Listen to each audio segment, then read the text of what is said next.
অর্থাৎ ময়ের পরে যদি কোনো বর্গীয় বর্ণ থাকে, ওই বর্গীয় বর্ণ তার শেষ বর্ণের সাথে সংযুক্ত হয়। যেমন কেমন?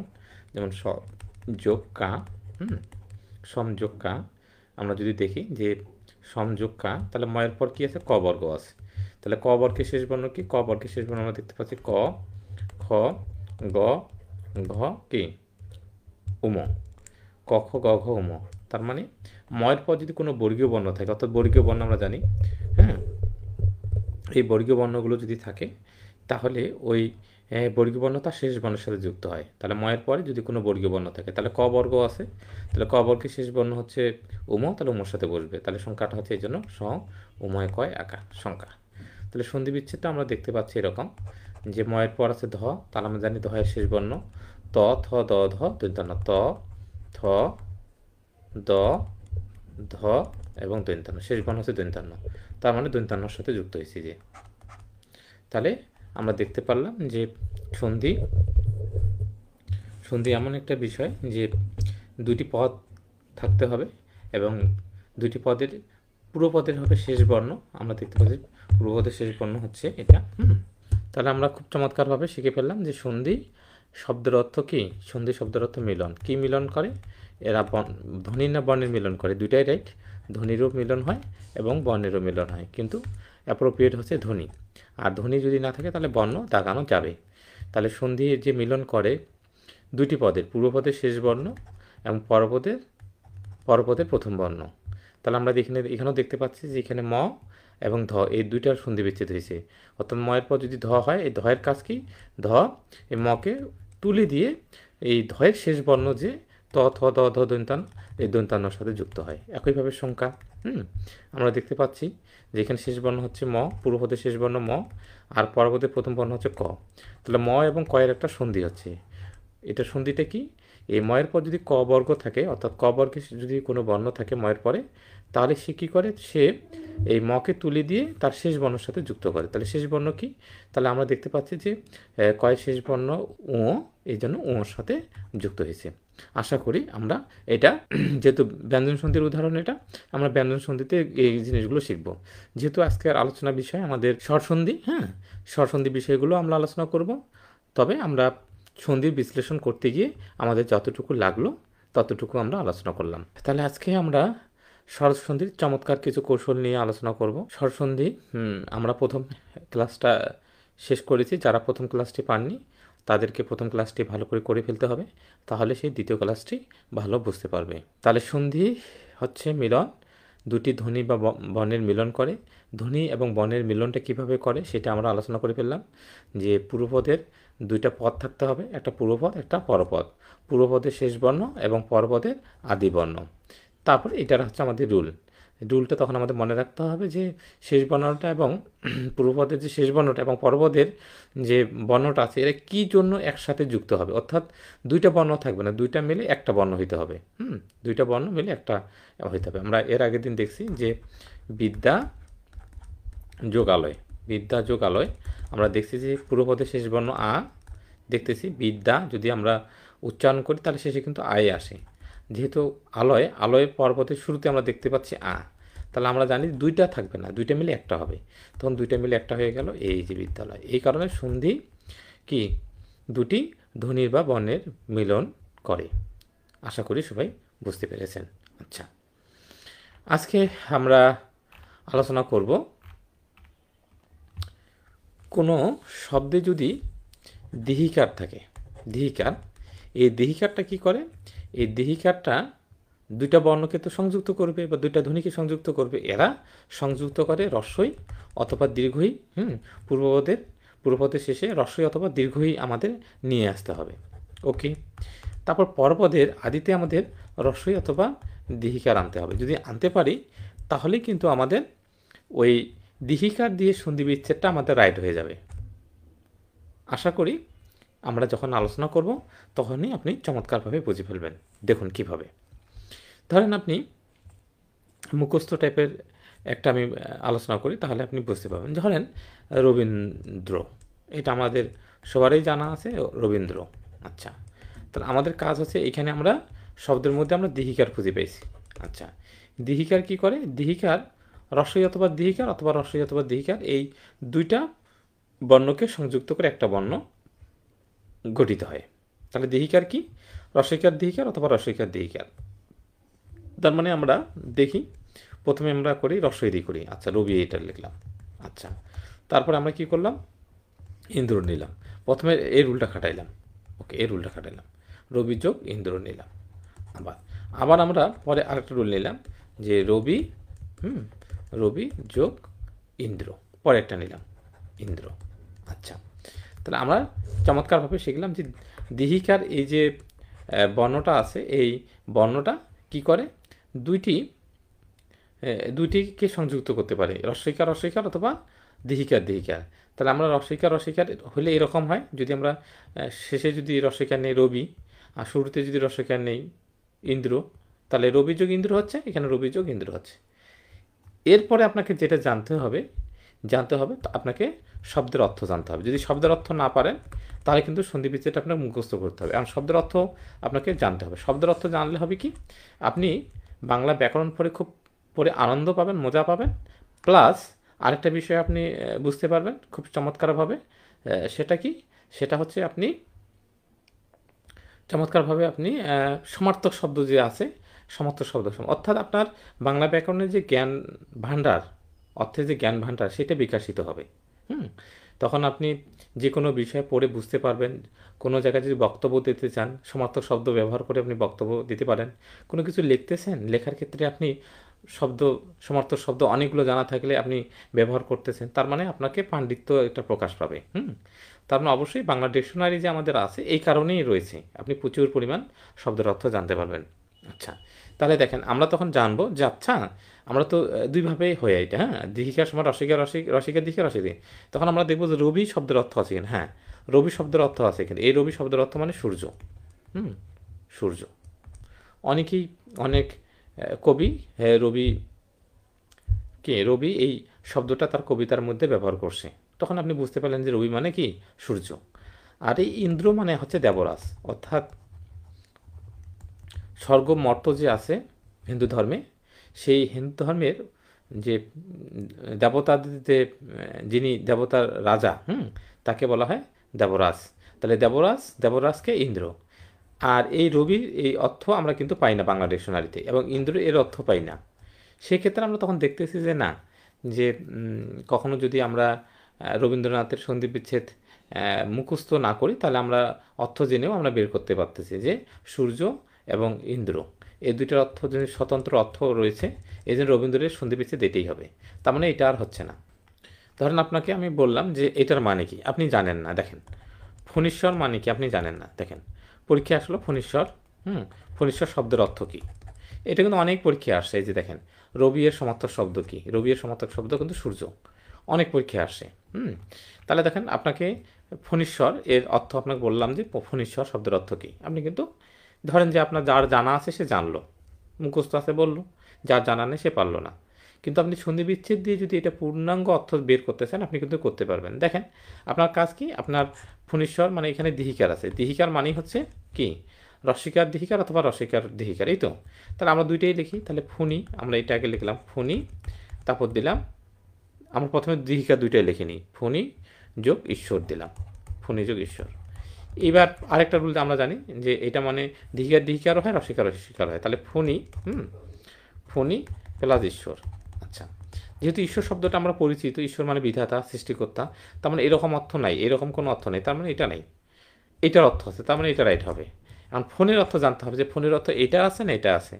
এখন আপনাকে জানতে হবে এই ফণি শব্দের অর্থ আছে, এই ফণি শব্দের অর্থ হচ্ছে সাপ, সাপ বা সর্প, সাপ বা সর্প, ঠিক আছে। আর এই ঈশ্বর শব্দের অর্থ বিধাতা এবং রাজা, দুইটার অর্থ হয়। তাহলে এটার অর্থ হচ্ছে রাজা, তাহলে সর্পের রাজা, তাহলে ফণীশ্বর মানে হচ্ছে সর্পের বা সাপের রাজা, সর্পের রাজা, রাজা। তাহলে আপনি দেখেন সন্ধি বিচ্ছেদটা কীভাবে পড়তে হবে। কিন্তু আপনি কি করছেন, এইভাবে না পড়ে আপনি এইভাবে মুখস্থ করেন যে ফণি যোগ ঈশ্বর, ফণি যোগ ঈশ্বর। পড়লে কি হয়, আপনি হয়তো মুখস্থ রাখতে পারবেন, কিন্তু আপনি অনেকগুলো জায়গা থেকে বঞ্চিত। কি বঞ্চিত? আপনি ফণি শব্দের অর্থ কি এটা থেকে বঞ্চিত, এটা অর্থ আপনি জানলেন না। মুখস্থ পড়লে যা হয়, দেখা গেল যে আমি ফণীশ্বর আসছেন, ফণীশ্বর পড়লেন ঠিকই, কিন্তু ফণীশ্বর সন্ধি বিচ্ছেদটা আসলো না, পরীক্ষায় আসলো ফণীশ্বর শব্দের অর্থ কী। তার মানে আপনার জানা জিনিসটা, যে জিনিসটা আপনি যেভাবে পড়লে আপনার কাছে সহজ হয়, সেই জিনিসটার বাইরে গিয়ে পড়লেন, মুখস্থ করলেন, সময় লাগলো বেশি, বিরক্ত হইলেন, কিন্তু প্রশ্ন কিন্তু ওই জায়গা থেকে আসলো যে ফণীশ্বর শব্দের অর্থ কী, অথবা আসলো যে ফণী শব্দের অর্থ কী। আপনি এতদিন জানেন ঈশ্বর মানে বিধাতা, কিন্তু ঈশ্বর মানে যে রাজা হয় সেটা আপনি জানলেন না। তার মানে মুখস্থ করার বাইরে গিয়ে যদি আপনি বুঝে বুঝে পড়েন, তাহলে কিন্তু পড়াটা অনেক সহজ হয় এবং অনেক মজা এবং আনন্দ পাওয়া যায় বিষয়গুলো থেকে। তাহলে দেখিয়ে দিই আপনাকে, আমাদের মাতৃভাষা বইটি থেকে আপনাকে দেখিয়ে দিই।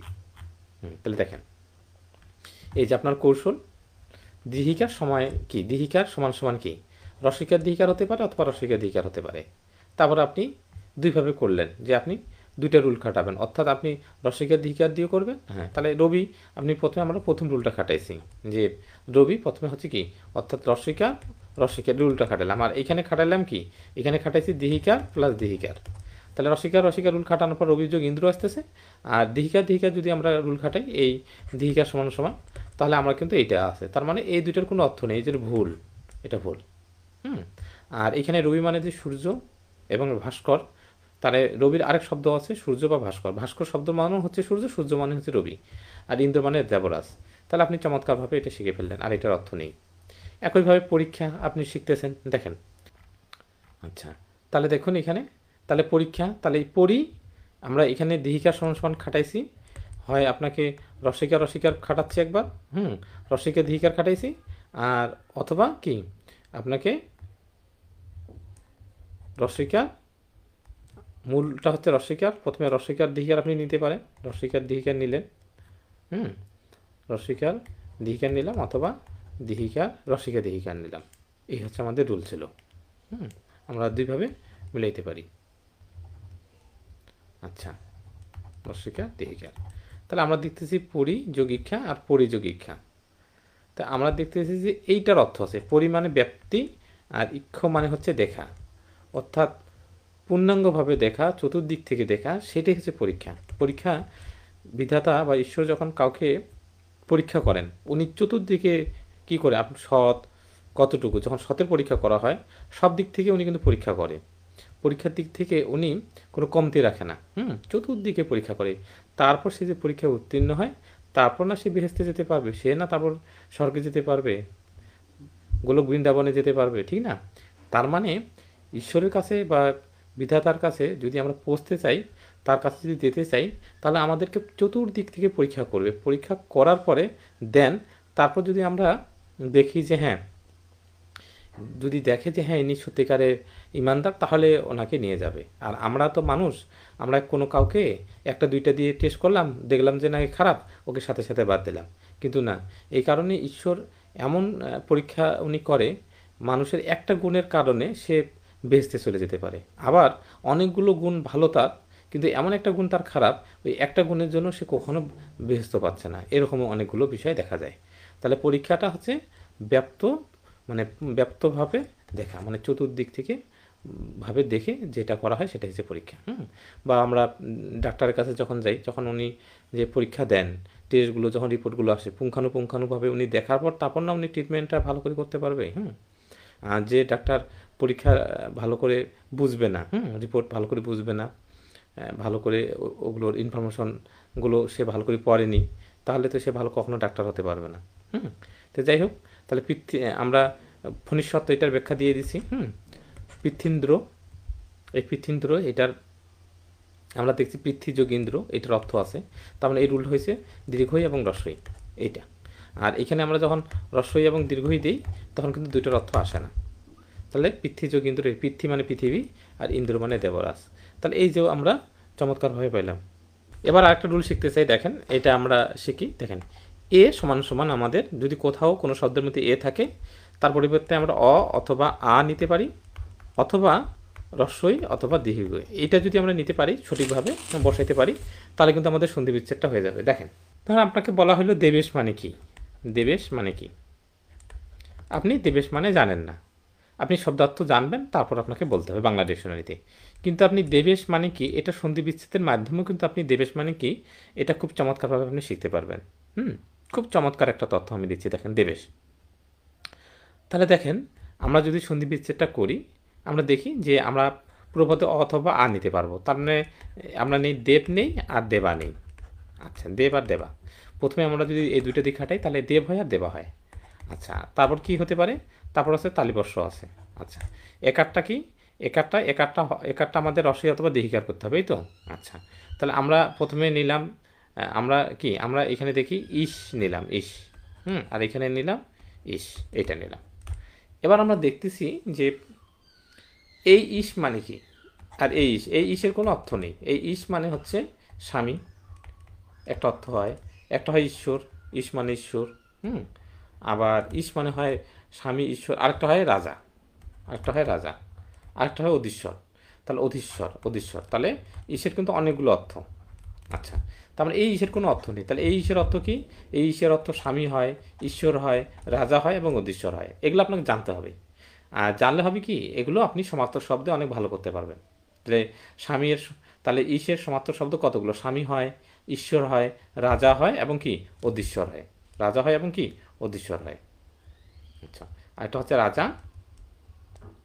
রাজা হয় আর হচ্ছে অধীশ্বর শব্দটা বোঝা যাচ্ছে না, আমরা ভালো করে লিখি অধীশ্বর হয়। আচ্ছা, তার মানে এগুলো। এখন দেখেন, তার মানে দেবা শব্দের অর্থ কোনো নেই। দেবা আছে কিন্তু এইটার সাথে মিলে না। তার এটা দেবতার রাজা তাকে বলা হয় দেবেশ।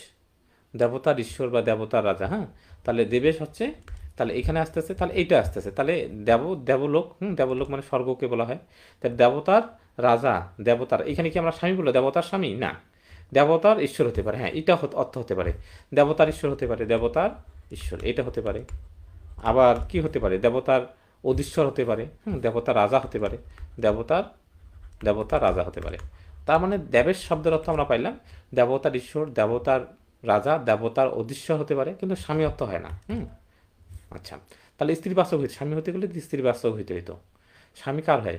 স্ত্রীবাচকগুলোকে তো হয়। তাহলে দেব মানে তো স্ত্রীবাচক শব্দ না। তাহলে দেখেন, তাহলে তাহলে এটা হচ্ছে আমরা দেবতার ঈশ্বর বলতে পারি, দেবতার রাজা বলতে পারি, দেবতার অধীশ্বর বলতে পারি। তাহলে আমাদের এইটা রাইট। আচ্ছা, আপনি দেখেন, আসলো গণেশ। আমরা জানি গণেশ একটা দেবতা, হিন্দুদের দেবতা, যে যার মুখটা হাতির মতো, ঠিক না? তো এই যে হাতির মতো, এই গণেশ মানে কি? এখন কেউ যদি নর্মালি বলে যে এই যে গণেশ দেবতা, হিন্দুদের কাউকে যদি বলে যে বলো তো এই গণেশ যে দেবতা, এই গণেশ মানে কি, তাহলে কিন্তু সে বলবে দেবতা, গণেশ দেবতা। আসলে না জানলে তো মানে এভাবেই বলবে বিষয়টা। কিন্তু সে যদি সন্ধি বিচ্ছেদটা জানতো তাহলে কি হবে? আমরা দেখি গণ যোগ ইস, এই গণেশ। আবার আমরা করতে পারি কি গণা যোগ ইস। তা আমরা জানি যে ইসের কোনো অর্থ নেই, তার মানে এটা আগেই বাদ, আর এটা বাদ দিলে তো এটা বাদ। তাহলে এটা গণ মানে কি? তখন গণ মানে জানি জনগণ সকল ক্ষমতার উৎস। সেটা তো আমরা দেখলাম বাংলাদেশে, ঠিক না? 5 দিনের মধ্যে একটা সরকারকে পতন করে দিয়েছে। জনগণ সবাই মাঠে নামলে কি করবে? এখানে পুলিশ আর্মি করার কিচ্ছু নেই, কয়টা লোককে মারবে? তো সব জনগণ যদি একটা অন্যায়ের বিরুদ্ধে দাঁড়ায়, তাহলে কারোর ক্ষমতা নেই সেটা ধরে রাখার। তাহলে আমরা জানতেছি যে গণ মানে হচ্ছে জনসাধারণ, গণ মানে হচ্ছে সাধারণ। আর ইস মানে কি? ইস মানে হচ্ছে ঈশ্বর, অথবা আমরা জানি হ্যাঁ ঈশ্বর, অথবা আমরা জানি কি রাজা। তাহলে এটা কি কোনটা হবে? তাহলে এই গণের শব্দের অর্থ হবে জনগণের রাজা না জনগণের ঈশ্বর। এটা হিন্দু ধর্মের ডিকশনারিতে যেটা আমরা দেখি, এটা জনসাধারণের ঈশ্বর অর্থটা প্রদান করে। তাহলে সাধারণের ঈশ্বর। তাহলে এই হচ্ছে গণেশ। তাহলে গণেশ যদি কাউকে বলা হয়, এখন সে কিন্তু চমৎকারভাবে ব্যাখ্যা দিতে পারবে যে গণেশের সন্ধি বিচ্ছেদটা সে করতে পারবে এবং সেটার ব্যাখ্যা কি সেটা বলতে পারবে। গণ মানে জনসাধারণ, আর ইস মানে ঈশ্বর বা রাজা। অর্থাৎ জনসাধারণের যে রাজা বলতে পারি বা ঈশ্বর বলতে পারি তিনি, বা জনসাধারণের অধীশ্বর বলতে পারি। তবে জনসাধারণের স্বামী বলতে পারি না আমরা, কারণ জনসাধারণের স্বামী বলা এটা আমাদের অর্থ বলবে। অর্থাৎ এটা হবে অবশ্যই কোনো না কোনো জায়গায় স্বামী অর্থ ব্যবহার হবে। আমরা দেখি এবার দীনেশ শব্দের অর্থ দেখি। দীনেশ, আচ্ছা, দীনেশ। তাহলে আমরা দেখি যে দিন, দিন এটা একটা আছে, দিন এটা একটা আছে। আচ্ছা, দিন যেহেতু আমাদের দীহিকা তো এখানে নেই, রস্বীকার আছে, তাহলে না দিন এইটা হবে। আচ্ছা, আর কি হবে? আমরা জানি ইস শব্দ তো রস্বই হয় না, তালিবর্ষ হয়। তাহলে দীর্ঘইকার হয়, রসইকার তো হচ্ছে না, তার মানে আমরা আর ওইটা লিখবো না, তাহলে আমাদের এটাই রাইট। আর আরেকটা হয় দিনা, দিনা শব্দের অর্থ নেই, তাহলে দিন মানে কি? দিন মানে হচ্ছে দিবস। দিন মানে কি?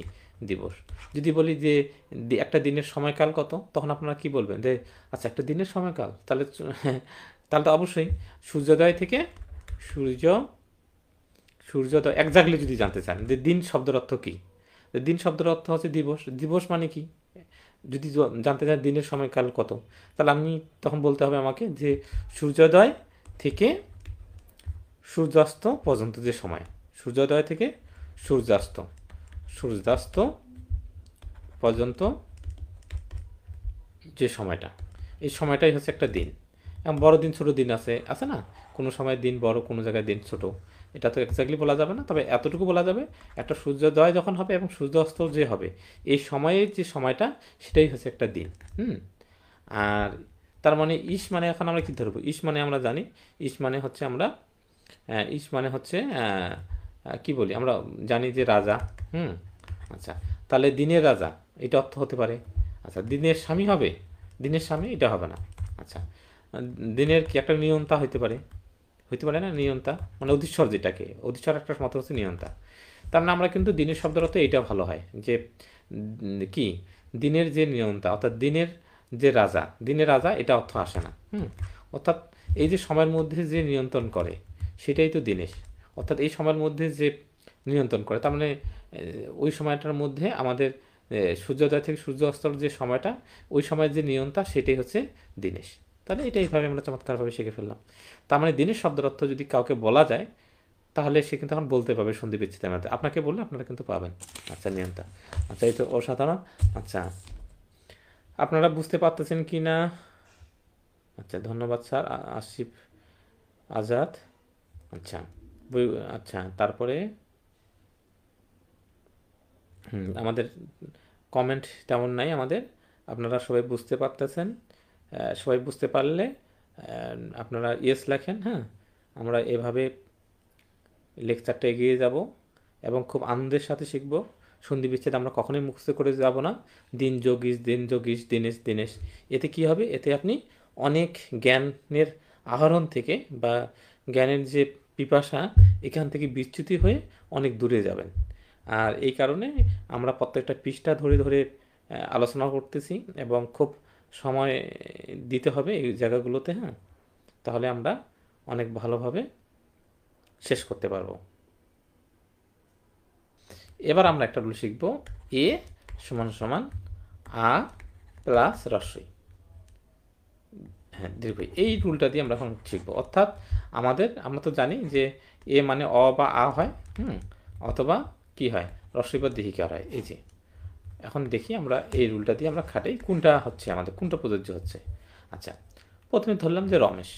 এখন কেউ যদি বলে রমেশ মানে কি, অনেকেই বলতে পারবেন আপনারা যে রমেশ মানে স্যার পাবো, দাঁড়ান আগে বাংলা ডিকশনারিতে সার্চ দিই অথবা আমরা গুগলে গিয়ে সার্চ দিই, তাহলে পারবেন। কিন্তু না, আমরা এখানে ভেঙে দেখি।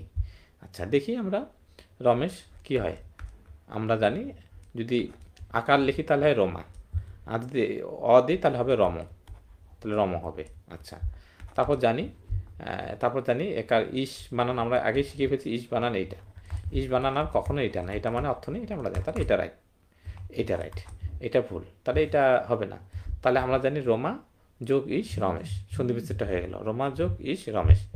এখন এই রমা মানে কি? এই রমা মানে হচ্ছে লক্ষ্মী দেবী। লক্ষ্মী দেবীকে কি বলা হয়? রমা বলা হয়। লক্ষ্মী দেবীর আরেক নাম হচ্ছে। আর আমরা জানি ইস শব্দের অর্থ হচ্ছে স্বামী হয়, তারপর রাজা হয়, ঠিক না? এখন বলেন লক্ষ্মী দেবীর রাজা হবে না লক্ষ্মী দেবীর স্বামী হবে? যেহেতু আমরা স্ত্রীলিঙ্গ পেয়ে গেছি, স্ত্রীবাচক শব্দ পেয়ে গেছি, ঠিক না? তাহলে স্ত্রীবাচক বললে তখন আমরা স্বামী ধরবো। আর সমার্থক শব্দ পাবো, সমার্থক শব্দের সমার্থক দেবো। জনগণ রাজার সমার্থক, রাজা হচ্ছে উভয় লিঙ্গ এবং কি উভয় লিঙ্গ বলতেছি, কি বলি। আচ্ছা, তাহলে দেখেন, তাহলে লক্ষ্মী দেবী, রমা শব্দের অর্থ লক্ষ্মী দেবী, তাহলে লক্ষ্মী দেবী আমরা পেয়ে গেছি। তাহলে লক্ষ্মী দেবীর স্বামী, তাহলে লক্ষ্মী দেবীর স্বামীর নাম হচ্ছে রমেশ। তাহলে রমেশকে তাহলে লক্ষ্মী দেবীর স্বামী। তাহলে আমরা সহজ করে বলতে পারি যে লক্ষ্মী দেবীর রমেশ মানে হচ্ছে লক্ষ্মী দেবীর কি? লক্ষ্মী দেবীর স্বামী। তাহলে আমরা চমৎকারভাবে শিখে ফেললাম যে কি, যে লক্ষ্মী দেবীর স্বামী হচ্ছে কি, লক্ষ্মী দেবীর স্বামী হচ্ছে আমাদের রমেশ।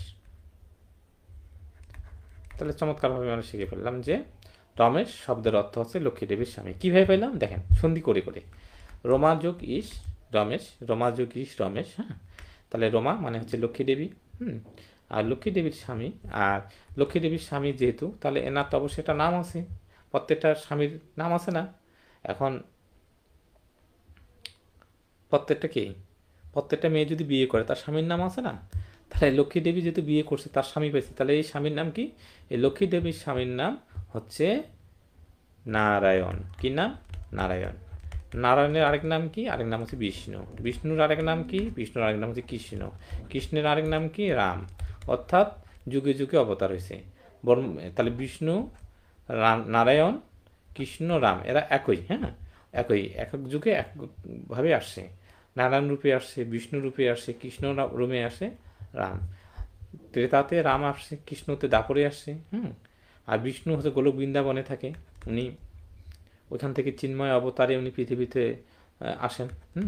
যুগে যুগে সত্যতে নারায়ণ আসছেন, অর্থাৎ গোলক বৃন্দাবনে যিনি ওইখানে থাকেন উনি কিন্তু পৃথিবীতে আসেন না। এই বিষ্ণু যুগে যুগে কি করছেন, যুগে যুগে ওনার চিন্ময় অবতার, আলোক অবতার এই পৃথিবীতে আসছেন। নারায়ণ রূপে একবার আসছেন, কৃষ্ণ রূপে একবার আসছেন, রাম রূপে একবার আসছেন, ঠিক না? তাহলে এই হচ্ছে আমাদের রমেশ। রমেশ হচ্ছে লক্ষ্মী দেবীর স্বামী। আর লক্ষ্মী দেবীর স্বামীর নাম কি? ওনার নাম নারায়ণ, ওনার নাম বিষ্ণু, ওনার নাম কৃষ্ণ, ওনার নাম রাম। এগুলো আমরা সাহিত্যে শিখব। রাম কোন যুগের অবতার, কৃষ্ণ কোন যুগের অবতার, বিষ্ণু কেন, বিষ্ণুর নাম কেন এদের নাম হইল, বিষ্ণুর কেন নাম আরেক নাম নারায়ণ, কেন নাম হচ্ছে কৃষ্ণ, কেন নাম হচ্ছে রাম, এগুলো আমরা সাহিত্যে যখন পড়ব, তখন আমরা এই বিষয়গুলো ক্লিয়ার করব। তো আশা করি সবাই বুঝতে পেরেছেন। আচ্ছা, আমাদের যে বাংলা সাহিত্য রয়েছে সেই সাহিত্যে আমরা এই বিষয়গুলো জানব। আচ্ছা, তাহলে আমরা শিখলাম যে রমেশ মানে কি। আমরা রমেশ যদি পারবেন তাহলে তখন উমেশ শব্দের অর্থ আপনি পারবেন, উমেশ। তো উমেশ মানে কি? উমেশ মানে আমরা দেখব সন্ধি বিচ্ছেদটা দেখি, উমো না উমা, উমা হয়, উমা অনেক মেয়ের নাম হয়, হ্যাঁ না? আচ্ছা, তারপরে ইস, আমরা জানি ইস তো ওই বানানটা না এটা, তাহলে উমেশ সন্ধি বিচ্ছেদটা আমাদের আর মুখস্থ করতে হচ্ছে না, যে উমা শব্দের অর্থ আছে আর ইস শব্দের অর্থ আছে না, তাহলে আমরা জানি উমেশ সন্ধি বিচ্ছেদ এটাই হবে। আচ্ছা, এই উমা হচ্ছে দুর্গার আরেক নাম, দুর্গা দেবী, দুর্গার আরেক নাম হচ্ছে উমা। আর ইস মানে তো আমরা এখন পাবো স্বামী, যেহেতু স্ত্রীবাচক পাইছি, তাহলে এটা উমেশ মানে হচ্ছে দুর্গার স্বামী, দুর্গার স্বামী, দুর্গার স্বামী। তাহলে লক্ষ্মী দেবী যেমন নাম, লক্ষ্মী দেবীর স্বামীর নাম পাইছি, তাহলে দুর্গা দেবীরও তো স্বামীর নাম আছে না, তাহলে দুর্গা দেবীর স্বামীর নাম হচ্ছে শিব, শিব এর আরেক নাম হচ্ছে মহেশ্বর, মহেশ্বর। তাহলে শিব বা মহেশ্বর, তাহলে মহাদেব, মহাদেব, এই হচ্ছে আমাদের উমেশ শব্দের অর্থ। আচ্ছা, তারপরে আসে লঙ্কেশ। এই লঙ্কেশ খুবই, এই শব্দটা খুবই আমরা ব্যবহার করি, লঙ্কেশ। লঙ্কেশ, তাহলে লঙ্কেশ, তো লঙ্ক হবে না লঙ্কা হবে? আমরা জানি লঙ্কা নামের একটা দেশ আছে, লঙ্কাপুরী, হ্যাঁ, যেখানকার উনি কি ছিল, ইস ছিল, ওখানকার ঈশ্বর ছিল। তাহলে লঙ্কা, বলেন তো এটা কি স্ত্রীবাচক? না, তার মানে অবশ্যই আপনি এবার স্বামী ধরবেন না, তার মানে এটা রাজা ধরবেন, এবার রাজা, অর্থাৎ লঙ্কার যে রাজা তিনি হচ্ছেন লঙ্কেশ। আর তাহলে লঙ্কা রাজা, এটা মানে পেলাম আমরা লঙ্কার রাজা, লঙ্কা রাজা।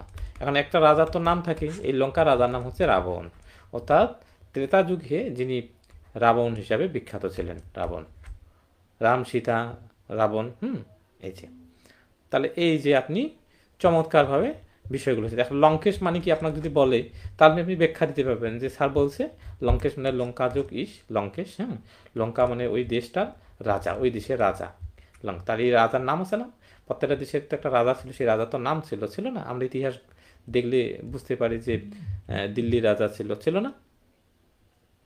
তাহলে এইরকম করে প্রত্যেকটার দেশে রাজা ছিল, সেই রাজা, তাহলে লঙ্কার রাজা হচ্ছেন রাবণ। এনার আরেক নাম হচ্ছে দশানন, এগুলো পরীক্ষা আসে, দশানন। কেন দশানন? তাহলে 10টা তার আনন ছিল, 10টা আনন, এটা আমরা সন্ধি বিচ্ছেদ শিখছি এর আগের দিন, 10 যোগ আনন, অ প্লাস অ মিলে কি হয়, আ হয়। তাহলে অ মিলে আ হয় দশানন, তাহলে 10 মানে 10, আনন মানে মুখ, যার 10টা মুখ সে হচ্ছেন দশানন। আর এই দশানন কোথাকার রাজা? সেই ইনি হচ্ছেন লঙ্কা রাজা। লঙ্কা রাজার নাম লঙ্কেশ। লঙ্কা রাজার নাম হচ্ছে লঙ্কেশ। আশা করি সবাই বুঝতে পেরেছেন। এবার যে রুলটা শিখবো এটা খুবই একটা গুরুত্বপূর্ণ রুল, খুবই পরীক্ষায় আসে। খুবই পরীক্ষায় আসে, যেমন ও দিয়ে একটা পরীক্ষায় আসে বিখ্যাত এমসিকিউ আছে। হ্যাঁ, আমি বলে দিই বিখ্যাত এমসিকিউটা, খুবই পরীক্ষায় আসে। কতবার যে এই পরীক্ষায় আসছে তার ঠিক নেই। যে নবরা, এই সন্ধি বিচ্ছেদটা আসে, খুবই আসে। এখন এটা অনেকে মুখস্থ করে, অর্থ জানে না, মানে বিশাল ঝামেলা। বিশাল ঝামেলা। তাহলে আমরা জানি, আমরা আগে শিখে নিই যে ও আমরা ভাঙতে পারি পূর্বপদে অ অথবা যদি আ নেই তাহলে হয়ে যাবে, আর পরপদে রসুকার অথবা দুহুকার যদি নেই তাহলে হয়ে যাবে। এই হচ্ছে আমাদের রুল, কিচ্ছু না। ও সমান সমান স্বর অথবা স্বরেয়া, অ অথবা আ অথবা রসু অথবা দেহুকার। এখন দেখি আমরা তাহলে ওটাকে, এই যে ও এখানে ও আছে, তাহলে ওটা আমরা নিলে আমাদের কি থাকে, নব, অথবা আমরা নিতে পারি নবা। আচ্ছা দেখি, নব এবং নবা দুইটারই অর্থ আছে।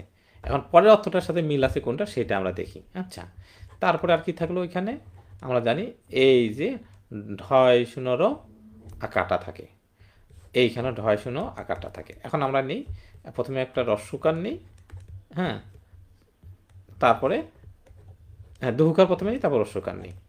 এখন আপনাকে জানতে হবে যে এটার কোনটা অর্থ আছে। আপনি ডিকশনারিতে গিয়ে খুঁজবেন যে এখানে অর্থ নেই, আর আপনার তো খুঁজতে হচ্ছে না, আপনি মাতৃভাষা বই আপনার হাতে আছে, অর্থ আমরা বের করে দিয়েছি। দেখেন, এই উড়া শব্দের অর্থ আছে, এই উড়া শব্দের অর্থ আছে বিবাহিতা স্ত্রী, বিবাহিতা স্ত্রী। আচ্ছা, এখন দেখেন এটার তো অর্থই নেই। এখন নবা, এখন দেখেন নব মানে নতুন, তাহলে দেখেন তো এটা আসে না, নতুন বিবাহিতা স্ত্রী, এটার অর্থ আসছে, আসছে, ওকে। তার মানে নতুন বিবাহিতা স্ত্রী অর্থাৎ নতুন বিয়ে হয়েছে এরকম স্ত্রী না। তাহলে নবরা শব্দের অর্থ হচ্ছে নতুন বিবাহিতা, বিবাহিতা স্ত্রী। তাহলে আপনি চমৎকারভাবে সন্ধি বিচ্ছেদের মাধ্যমে শিখে ফেললেন নবরা শব্দের অর্থ কী, খুব আনন্দ পাইলেন। দেখেন নবরা শব্দের অর্থ কী, তাহলে নতুন প্লাস বিবাহিতা স্ত্রী, তাহলে এইটা অর্থ আসতেছে নব মানে নতুন আর উড়া মানে বিবাহিতা স্ত্রী। তাহলে কখনো যদি আপনাকে আসে উড়া শব্দের অর্থ কি, আপনি এখন বলতে পারবেন বিবাহিতা স্ত্রী। নব শব্দের অর্থ হয়তো জানেন আপনি যে নতুন, তাহলে নতুন বিবাহিত স্ত্রীকেই বলা হয় নবরা। তাহলে নবরা সন্ধি বিচ্ছেদ আসলে ভুল করার কোনো সুযোগ আছে? কোনো সুযোগ নেই। আপনি খুব চমৎকারভাবে সন্ধি বিচ্ছেদটা সন্ধি বিচ্ছেদের মাধ্যমে অর্থ জেনে আয়ত্ত করতে পারতেছেন। আশা করি সবাই বুঝতে পেরেছেন। আচ্ছা, এবার আমরা কিছু সংখ্যাতাত্ত্বিক সন্ধি বিচ্ছেদ শিখব। সংখ্যাতাত্ত্বিক, আচ্ছা দেখেন সংখ্যাতাত্ত্বিক, দেখেন আমি যদি বলি একন মানে কি, এই একন মানে এটা কিন্তু আপনার সমাসেও লাগবে। হ্যাঁ, এখন এই সমাসে আমরা যখন আমরা শিখবো এখানে তৎপুরুষ সমাস যখন শিখব, তখন আপনাকে এই কর্মধারয় সমাস যখন শিখব, হ্যাঁ, তখন কিন্তু এগুলোর অনেক ব্যবহার আছে অর্থে। হ্যাঁ, আর এক জায়গায় অর্থ শিখলে কিন্তু আরেক জায়গায় গিয়ে আপনি ভালো পারবেন। তাহলে দেখেন আমরা এখন শিখব যে এখন শব্দের অর্থ কী। আপনি এখন শব্দের অর্থ আপনি জানতেছেন না, আচ্ছা জানেন না, ওকে, আপনি দেখেন সন্ধি বিচ্ছেদের মাধ্যমে কিভাবে এখন শব্দের অর্থ আপনি শিখবেন। দেখুন কিভাবে। তাহলে আমরা দেখি, আমরা জানি ওকার সমান সমান অ অথবা আ অথবা কি রস অথবা দুহুকার, এই তো। আচ্ছা আমরা দেখি এক বানান এক না একা হয়, সবাই বলবে স্যার এক হয়, একা নেই, আছে অর্থ, সেটা মিলবে না বারটার সাথে। দেখেন আর কি থাকলো এখানে, আর থাকলো আমাদের এখানে মিলে, আমাদের কি মিলে হচ্ছে ন থাকে। তো নয়ের আগে আমরা কি নেব, রসুকার দুহুকার যে কোনো একটা নেব, এই তো। তাহলে আমরা প্রথমে দুহুকার নিলাম, তারপরে রসুকার নিলাম। এখন উনো শব্দের অর্থ কিন্তু এটা নাই, উনো শব্দের অর্থ এটা আছে। এই উনো শব্দের অর্থ হচ্ছে কম, তাহলে কম, তার মানে এক থেকে কম, একা থেকে কম হয়, একা একা একা চললো না। তাহলে একা একা চলো না, এগুলো তো একটা কি, এগুলো তো একটা হচ্ছে অর্থ আলাদা। তাহলে এই একা কম হবে, হবে না। তো এখানে এক থেকে কম হয়, তার মানে এখন শব্দের অর্থ হচ্ছে এক থেকে কম, এক থেকে কম, সেটাই হচ্ছে এখন। এখন শব্দের অর্থ কি, এক থেকে কম। তাহলে সন্ধি বিচ্ছেদটা আপনি জানলেন, অন্য শব্দের অর্থ কম সেটা জানলেন, ঠিক আছে না। এখন দেখেন এই সংখ্যাটা এখন শব্দের অর্থ যদি আপনি জানেন, তাহলে অনেকগুলো সংখ্যার আপনি এর অর্থ কি আপনি কিন্তু খুব চমৎকারভাবে আপনি বলতে পারবেন। এখন দেখেন আমি দিলেই আপনি বুঝতে পারবেন। ধরেন আপনাকে কেউ বলল যে এখন, এই দেখেন আপনাকে কেউ যদি বলল এখন বিংশতি, এখন বিংশতি, এখন বিংশতি এর মান কত, আপনি কিন্তু বলতে পারবেন না এটা মানে কত সংখ্যা।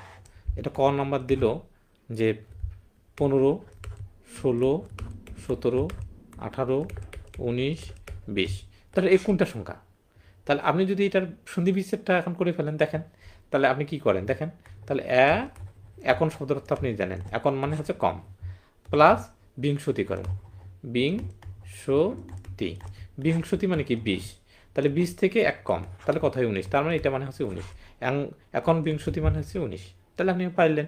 দেখেন কত চমৎকারভাবে আপনি পারলেন। আবার বলতেছি দেখেন, এখন শব্দের অর্থ তো আপনি আগেই জানেন যে এটা মানে কম, 1 থেকে কম, তাহলে বিংশতি মানে 20, তাহলে 20 থেকে কম হলে কত হয় 19 হয়, তাহলে 19। এখন যদি আপনাকে যে কোনো একটা দেই তাহলে আপনি কিন্তু এখন পারবেন। এখন আপনাকে একটা টেস্ট দিই, আপনাকে একটা টেস্ট দিই, আপনি বলেন যে এখন শত, এখন শত শব্দের অর্থ কত, এখন শত শব্দের অর্থ কত, সন্ধি বিচ্ছেদটা করেন এবং এইটার মানে কত, তাহলে আপনি নিজে নিজেই পারবেন। আর একটা আমি দেখে দিই, এখন আমি একটা করে দিই, এখন নবতি দিই, এখন নবতি, তাহলে আমরা এখন সন্ধি বিচ্ছেদ জানি, এখন হচ্ছে একটা শব্দ যেটা মানে কম, 1 কম যোগ নবতি, নবতি মানে আমরা জানি 90, তার মানে এটা 90 আর এটা হচ্ছে 1 কম, 1 থেকে কম, 1 কম, তাহলে 90 থেকে 1 কম হলে কত 89 হচ্ছে, তাহলে 89। তাহলে আশা করি সবাই বুঝতে পেরেছেন। এবার দেখেন এইটার একটু ব্যাখ্যা দিই, একটু ব্যাখ্যা দিই, দেখেন এইটা একটু পরে দেখেন, এটা খুবই ইম্পর্ট্যান্ট, সাধারণ জ্ঞানের জন্য প্রয়োজন এগুলো। সাধারণ জ্ঞানের জন্য প্রয়োজন, আমি একটু দাগে নিই, এগুলো আপনার প্রয়োজন আছে। আচ্ছা, আমরা জানি যে ওকার মানে কি, ওকার মানে হচ্ছে আমরা জানি ওকার মানে হচ্ছে অ অথবা আ অথবা রস্যু অথবা দহুকার, রস্যকার অথবা দহুকার। আচ্ছা, এই দেখুন মহোদয়, মহোদয়, তাহলে মহোদয় কি মহাযোগ উদয়, তাহলে আমরা জানি যে অ অথবা আ মিলে হবে, তাহলে মহ হয় না মহা হয়, অবশ্যই সবাই বলবে যে মহা হয়, মহ তো অর্থ নেই, থাকলেও এইটার সাথে মিলবে না, আর উদয় আমরা জানি উদয়ের অর্থ আছে, তাহলে মহোদয়, মহোদয় মানে কি, মহোদয় মানে ব্যাখ্যাত আছে, দেখেন মহোদয় মানে মহাশয়, ইংরেজিতে যাকে আমরা স্যার বলি, ঠিক না, তাহলে ইংরেজিতে স্যার, বাংলায় হচ্ছে মহোদয়। আগে ইংরেজিতে আমরা ব্যবহার করতাম না, আগে মহোদয় বলতো, সংস্কৃত ভাষায় আমরা মহোদয় বলতাম, স্যারকে মহোদয় বলা হতো। মহাপধ্যায়, এটা সন্ধি বিচ্ছেদ কি আমরা জানেন, এই যে মহা যোগ উপাধ্যায়, কারণ আমরা জানি প্রথমে অ অথবা আ, তাহলে মহত হবে অথবা মহা হবে, দুটোই হবে। আর উপপাধ্যায়, এটা উপপাধ্যায় তো আর তো দুহুকার দিয়ে তো আর হবে না, হবে কি উপপাধ্যায় যদি আপনি এইভাবে লেখেন তাহলে কি হবে, আপনি নিজেই বলবেন যে এটার অর্থ নেই। তাহলে মহাপধ্যায় মানে কি পণ্ডিতের উপাধি বিশেষ, তাহার মানে মহোদয় মানে স্যার, আর মহাপধ্যায় মানে হচ্ছে পণ্ডিতের উপাধি বিশেষ, তাহলে পণ্ডিতের তৎকালীন সময়ে যে পণ্ডিতরা যে আমরা মহোদয় বলতাম তাদেরকে আমরা যেমন এখন স্যার বলতেছি, আর তখন আমরা যে উপাধি বিশেষ হিসেবে পণ্ডিত উপাধি হিসেবে মহোদয় ব্যবহার করা হতো। আর মহামহোপাধ্যায়, এটা হচ্ছে ইংরেজ আমলে সংস্কৃতজ্ঞ পণ্ডিতকে সরকার প্রদত্ত উপাধি বিশেষ, অর্থাৎ ইংরেজ আমলে অর্থাৎ ব্রিটিশরা কী করতো, সংস্কৃতির যে যারা বিশেষজ্ঞ ছিল সেই পণ্ডিতদেরকে এই এই উপাধিটা দিত বা এই উপাধি বিশেষটা প্রদান করত। তাহলে এটা কার দেওয়া উপাধি বিশেষ, পরীক্ষা যদি আসে মহামহোপাধ্যায় কোন সরকার কর্তৃক উপাধি বিশেষ, তাহলে বলবেন যে ব্রিটিশ সরকার বা ইংরেজ সরকার কর্তৃক এটা উপাধি বিশেষ। আশা করি বুঝতে পেরেছেন। আর এই যে গঙ্গোপাধ্যায়, মুখোপাধ্যায় আর বন্দ্যোপাধ্যায়, এগুলো কিন্তু সবগুলোই হচ্ছে বাঙালি ব্রাহ্মণদের বিশেষ পদবী, অর্থাৎ বাঙালি যে ব্রাহ্মণ আছে এই ব্রাহ্মণদেরকে এই গঙ্গোপাধ্যায়, মুখোপাধ্যায়, এই যত পাধ্যায় আছে, এই দেখেন গঙ্গোপাধ্যায়, বন্দ্যোপাধ্যায়, মুখোপাধ্যায়, এরা কারা, তৎকালীন যে ব্রাহ্মণরা ছিল এই ব্রাহ্মণদের বিভিন্ন পদবী, তার মানে এটাও ব্রাহ্মণ, এটাও বাঙালি ব্রাহ্মণ, এটা বাঙালি ব্রাহ্মণ, তাহলে গঙ্গোপাধ্যায়, বন্দ্যোপাধ্যায়, মুখোপাধ্যায় এরা হচ্ছে ব্রাহ্মণদের একটা পদবী। আশা করি বুঝতে পেরেছেন। আর সন্ধি বিচ্ছেদ কিচ্ছু না, ওই সন্ধি বিচ্ছেদ কিন্তু ওইটাই, আপনার জাস্ট ভাঙতে হবে। মুখোপাধ্যায় দিল, আপনার কাজ কিচ্ছু নেই, মুখোপাধ্যায়, তাহলে আমরা মুখ না মুখা হবে, অবশ্যই আপনি বলবেন যে মুখ হবে, এটা বাদ। আর এখন বলেন উপপাধ্যায় হবে না উপপাধ্যায় হবে বলেন? তাহলে অবশ্যই বলবেন যে অবশ্যই কি বলবেন? অবশ্যই বলবেন যে উপপাধ্যায় হবে। এটা নয়, এটা হবে। তার মানে এটা মুখ যোগ উপপাধ্যায়, মুখোপাধ্যায়। আর মুখোপাধ্যায় কী জিনিস? মুখোপাধ্যায় হচ্ছে ব্রাহ্মণদের একটা পদবিশেষ। একটা হচ্ছে পদবী, জাস্ট একটা এটাই। ব্রাহ্মণরা বিভিন্ন ব্রাহ্মণ, কেউ লিখতো গঙ্গোপাধ্যায়, কেউ লিখতো বন্দ্যোপাধ্যায়, কেউ বলো মুখোপাধ্যায়। এগুলোর কিছু পারিবারিক বিশ্লেষণ আছে, সেটা যদি কোনো একদিন পাই সেদিন বিশ্লেষণ করে দেবো যে মুখোপাধ্যায় কেন ওরা লিখতো, বন্দ্যোপাধ্যায় কেন ওরা লিখতো, গঙ্গোপাধ্যায় কেন ওরা লিখতো। এটা যদি কোনো একদিন সময় পাই সেটা নিয়ে আমরা একদিন আলোচনায় আসবো। আচ্ছা, তাহলে যাই হোক, তাহলে তাহলে এই যে এইটা সবচেয়ে গুরুত্বপূর্ণ, এই বিষয়টা দেখবে। এই পদবিগুলো আমাদের কিন্তু লাগে, হ্যাঁ। এই যে বিশেষ করে এটা আপনাকে লাগবে বেশি আমাদের সাধারণ জ্ঞানে, মহোপাধ্যায়। বিশেষ করে আমরা যখন ক্রিয়া পড়বো, হ্যাঁ, যখন হর শাস্ত্রী আছে না, এই মহামহোপাধ্যায় কেন মহামহোপাধ্যায় লিখতো, তখন আমরা কিন্তু এটা তখন এই ব্যাখ্যাটা আপনাকে দিতে হবে যে মহামহোপাধ্যায় কিন্তু সন্ধি বিচ্ছেদ আমি পড়াইছি, যে মহামহোপাধ্যায় মানে কি, এটা কোথা থেকে আসলো। তাহলে আমরা জানি মহা আর ওকারটা কেটে আমরা কি মহামহ হবে। আর আমরা যে উপপাধ্যায় বানান তো আমরা জানি উপপাধ্যায় উপপাধ্যায়। তার মানে মহামহ উপপাধ্যায় হচ্ছে মহাপাধ্যায়। তাহলে এই জিনিসটা কি, এটা হচ্ছে ওই ব্রিটিশরা বা ইংরেজরা ওদেরকে কি করতো, এটা ওরা ওই সময় যে পণ্ডিতদের ছিল, ওই পণ্ডিতদেরকে কি দিত, সরকার কর্তৃক একটা উপাধি বিশেষ। কারা দিত? ইংরেজরা দিত বা ব্রিটিশরা দিত। আশা করি সবাই বুঝতে পেরেছেন। এই পৃষ্ঠাটা আলোচনা করে আমরা শেষ করে দিই। আচ্ছা, এই যে দেখেন ঔকার, ঔকার সমান সমান অ যোগ ও। আমরা মিলাবো এখন। দেখেন এই যে দেখেন, এখন যদি মাংস শোধন যদি কেউ বলে, নাম দেখেই তো ভয় লাগে যে বা মাংস শোধন আবার এই জিনিসটা কি, কিন্তু কেউ যদি বুঝে জিনিসটা, তার জন্য কত সহজ। এই যে দেখেন জ লঘ্য, দেখি মনে হচ্ছে কত বা কঠিন বিষয়গুলো, কিন্তু দেখেন কত সুন্দর করে আপনাকে ব্যাখ্যা দেওয়া হয়েছে। দেখেন আপনি সন্ধি বিচ্ছেদ করেন, মাংস যোগ ওদন, তাহলে আমরা জানি ও বা ও হয়, কিন্তু ওদন শব্দের অর্থ আছে, ওদন শব্দের অর্থ হচ্ছে ভাত। তাহলে মাংস ভাতকে বলতে আছে মাংস শোধন, মানে দেখেই মনে হচ্ছে কত কঠিন জিনিস, কিন্তু সন্ধি বিচ্ছেদ করলে শব্দটার অর্থ কীভাবে এলো? মাংস শব্দের অর্থ তো জানি, আর ওদন মানে যদি জানি না, তাহলে আমাদের এই কারণে এটা কঠিন মনে হয়েছে। তাহলে মাংস যোগ ওদন মাংস ভাত, মাংস ভাতকে আমরা বলতেছি মাংস শোধন। জলজ্ঞ, দেখেই মনে হচ্ছে বাবা কি জিনিস, কিন্তু দেখেন আপনাকে কত বিশ্লেষণ করে দিয়েছি আমরা মাতৃভাষা বইটিতে। জল যোগ অঘ, তো অঘ শব্দের অর্থ হচ্ছে প্রবাহ, জলের প্রবাহ, সেটাই তো হচ্ছে জলপ্রপাত। তো জলপ্রপাতের সংস্কৃত নাম হচ্ছে জলজ্ঞ। জলজ্ঞ, তাহলে জল যোগ অঘ্য, জল মানে তো জলই, আর অঘ্য মানে হচ্ছে প্রবাহ, জলের প্রবাহটাকে বলা হচ্ছে জলজ্ঞ। তাহলে কত চমৎকার ভাবে শিখে ফেললেন। জলৌকা মানে যোগ, কীভাবে হইল জলৌকা? জল যোগ উকা, জল মানে জল আর ওকা মানে বাসস্থান, অর্থাৎ জলে যে বাস করে, জলে যে বাস করে সে হচ্ছে জলৌকা। তো জলৌকা এর সমার্থক শব্দ কি? যোগ।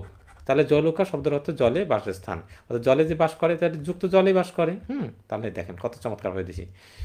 বি বি বষ্ঠ, তাহলে বিম্বষ্ঠ, তার মানে কি বিম্বষ্ঠ মানে কি?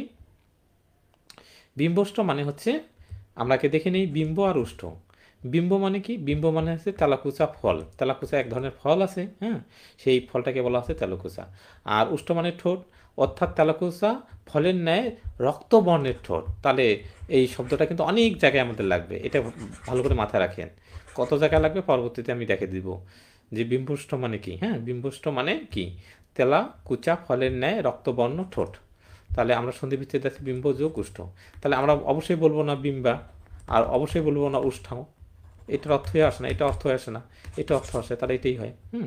আর এগুলো পরীক্ষা আসে। এমসিকিউগুলো আজকে দেখাচ্ছে না কেন? অনেক সময় লাগবে, আমাকে লেকচারটা শেষ করতে হবে এই কারণে। আচ্ছা, আশা করি বুঝতে পেরেছেন।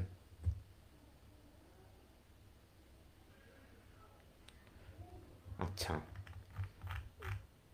আরেকটা একটু মনোযোগ দেন, এবার 2 মিনিট একটু আলোচনা করবো। এই জায়গাটা একটু মনোযোগ দিতে হবে, এই জায়গাটাতে, এই জায়গাটা শেষ করলে আমাদের শেষ। দেখেন এটাতে অনেকগুলো বইয়ে এই সন্ধি বিচ্ছেদ, কিছু সন্ধি বিচ্ছেদ ভুল আছে বই, হ্যাঁ, আমরা কিন্তু কারেকশন করে দিয়েছি। তখন অনেকে মনে করবে যে আমাদের বইয়ে ভুল আছে, না, আমাদের বই কিন্তু ভুল নেই।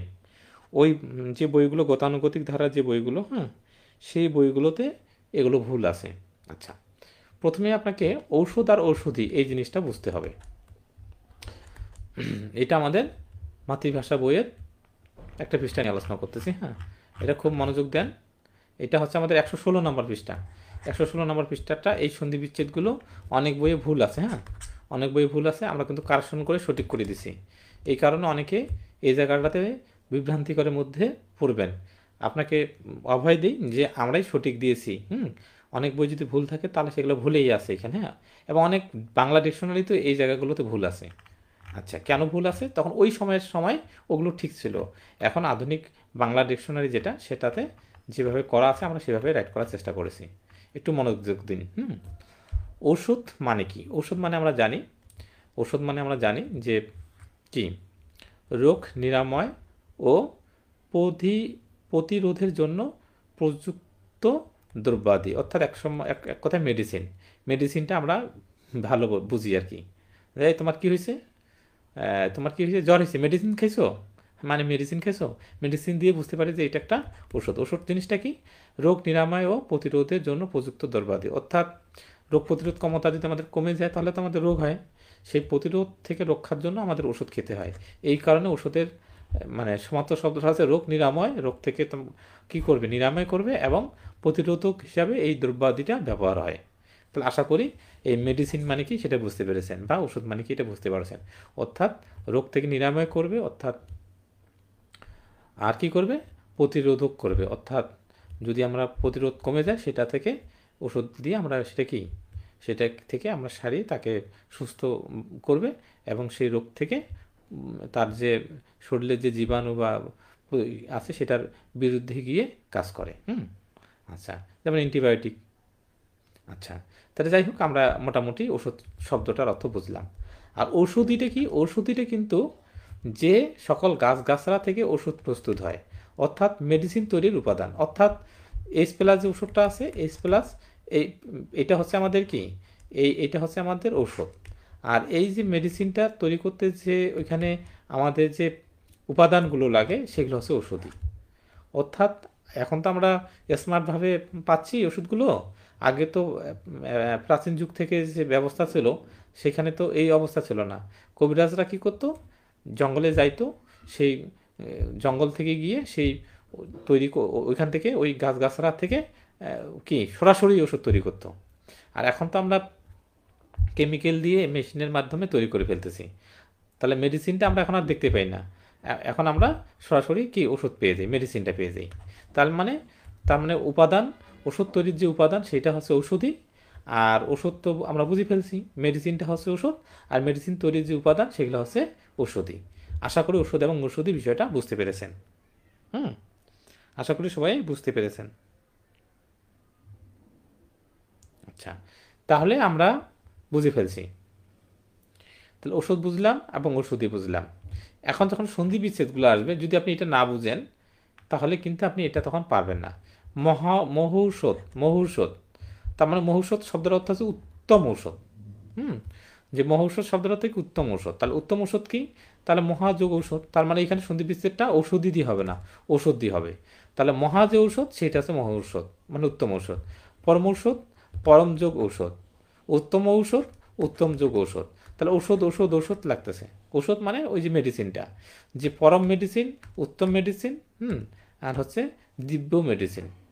আর মহৌষধি যখন থাকবে তখন আমরা মহৌষধি শব্দ অর্থ বুঝবো মহাযোগ ঔষধি, অর্থাৎ যে মেডিসিনটা তৈরি করার যে উপাদান সেইটাকে আমরা ঔষধি বলতেছি। অর্থাৎ মহা যে মেডিসিনের যে ওই উপাদান সেইটাকে বলতেছি মহাঔষধি, বনৌষধি। অর্থাৎ বনের যে ওষুধ তৈরি করার যে মেডিসিনটা সেটাকে বলা হচ্ছে বনৌষধি। আশা করে বুঝতে পারতেছেন। কথৌষধি অর্থাৎ কথাযোগ ঔষধি। হ্যাঁ, অর্থাৎ ওই ওষুধ তৈরির যে মেডিসিনটা। পরমৌষধি, পরমযোগ ঔষধি, অর্থাৎ ওই যে ঔষধি মানে হচ্ছে ওষুধ তৈরির যে মেডিসিনটা। আশা করি বুঝতে পেরেছেন। আর আরেকটা বিষয় জানতে হবে, আরেকটা হচ্ছে এই ঔষধি বানানটা এইরকম থাকে। আরেকটা ঔষধি বানান আছে এরকম, ঔষধি। এই ঔষধির মধ্যে কিন্তু পার্থক্য আছে। যদি বাংলা ডিকশনারিতে আপনি, আধুনিক বাংলা ডিকশনারিতে যদি দেখেন, এই ঔষধি মানে তো আপনি বুঝতে পেরেছেন ওষুধ তৈরি করার যে উপাদান। আর এই ঔষধি যেটা ঔকার না, এই ঔষধি যদি থাকে তাহলে কিন্তু এর অর্থ দেখায় একবার ফল দিয়েই মরে যায় এমন উদ্ভিদ। অর্থাৎ বনের মধ্যে কিছু উদ্ভিদ আছে যে উদ্ভিদগুলা একবার ফল দেওয়ার সাথে সাথে মারা যায়। যেমন আম গাছ, জাম, কাঁঠাল, এগুলো কি মারা যায়? যায় না, ওরা ফল দিতেই থাকে দিতেই থাকে।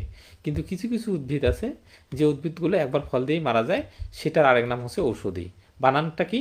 বানানটা একই রকম, শুধু ও আর ও, ও আর ও।